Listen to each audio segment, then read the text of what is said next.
Hey, what's going on, people? It's Guns for Hire from NextGenTactics, and I'm going to have a little bit of World at War playing in the background, free-for-all. I believe that I'm using predominantly the carbine M1A1 semi-automatic rifle. Absolutely loved it. That, or actually, as you can see, the top choice was the Type 100, but once in a while I like using the carbine. There's just something about it. I like being in control of every single shot, plus the accuracy on it is just brilliant. However, the purpose of this video is to discuss a fairly important topic that will impact not only gameplay video directors, but also you, the viewers. It seems that too many people are jumping on the Battlefield 3 bandwagon and almost completely discounting Modern Warfare 3 as just another COD title, a rehash of Modern Warfare 2. This is a mistake, particularly if you are a video producer. I've been doing this for more than 2.5 years now and have learned a lot about video production and what people usually watch. I don't always follow it, but I do know the key importance of certain essential factors of a video that will generate good views. The reality is that Call of Duty videos on platforms such as YouTube will remain king, and there are very good reasons for this. Firstly, COD gameplays are closely related to action arcade type experiences, meaning they're usually brief but intense engagements, 4 to 5 minute long, high energy clips filled with fast paced carnage. It's no secret that YouTube videos limited to 4 to 6 minutes maximum usually receive more attention or views. When a viewer finds time to sit down and watch videos, they usually don't want all of their time invested into one long-ass video, no matter how entertaining the video director thinks it may be. Most YouTubers are subscribed to multiple channels, and every day there is a long list of videos sitting in their inbox. Creating videos that take up majority of their viewing session will be bypassed by majority of the general viewing audience.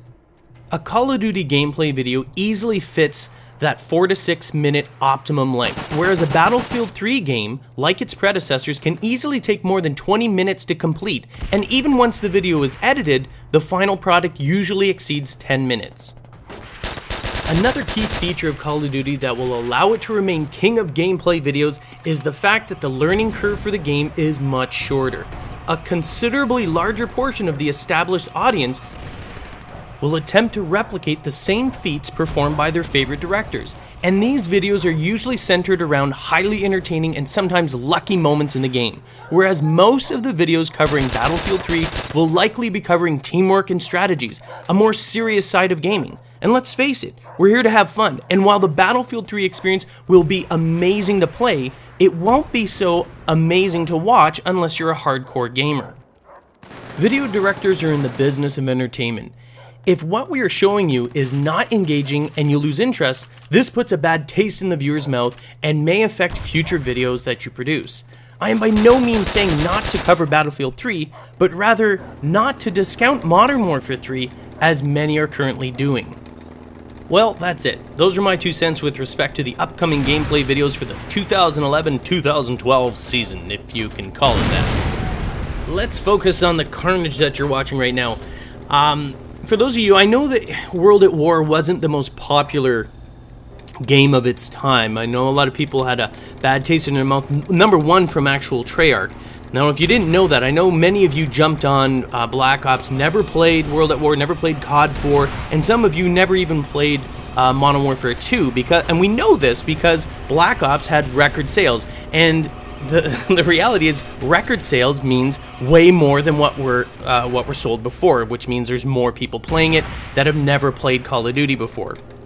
Now, this is a Treyarch title. Prior to this, Treyarch did not get a warm welcome or reception from the Call of Duty community when Call of Duty 3 came out. A lot of people didn't like it because the first 2 were created by Infinity Ward. Then we saw, Infinity Ward once again do some amazing friggin' gameplay, or basically game development, when Call of Duty 4 Modern Warfare came out. That was a beast of a game, and actually is the reason why I started doing gameplay videos, was because of that, because of my passion. I was like, wow, this game is incredible.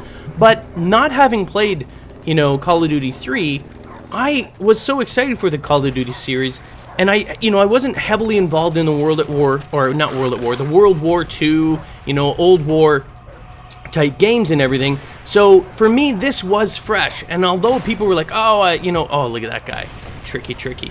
Although, and I've never been killed by anyone in that spot before, so I never even thought about it. Maybe some of you are like, oh yeah, I go there all the time. For whatever reason, in all the years, or yeah, probably a couple of years anyway, never been killed there. I was like, what the hell? I didn't even know you could get up there. I think I come back here because I'm like sick of this guy. I'm like, oh, okay. Well, now I know, and knowing's half the battle. So I didn't have that bad taste in my mouth from Call of Duty 3, and I have to say, I friggin' love this game, man. I love, and I do love bouncing betties. Those things are brutal, brutal. Modern Warfare 3 bringing claymores and bouncing betties. Oh my god, I'm totally doing a series of that. I know a lot of you have been asking, hey, Guns, are you gonna be doing like a claymore guide and everything? Oh, I'm gonna be doing an amazing guide, claymores and betties. Those things I've learned, and yes, from the bad going of camping, how to be a master at using claymores and betties. I mean, playing Search and Destroy, and this is not an exaggeration, I would say at least 50%, possibly more, of my kills were actually from betties or claymores.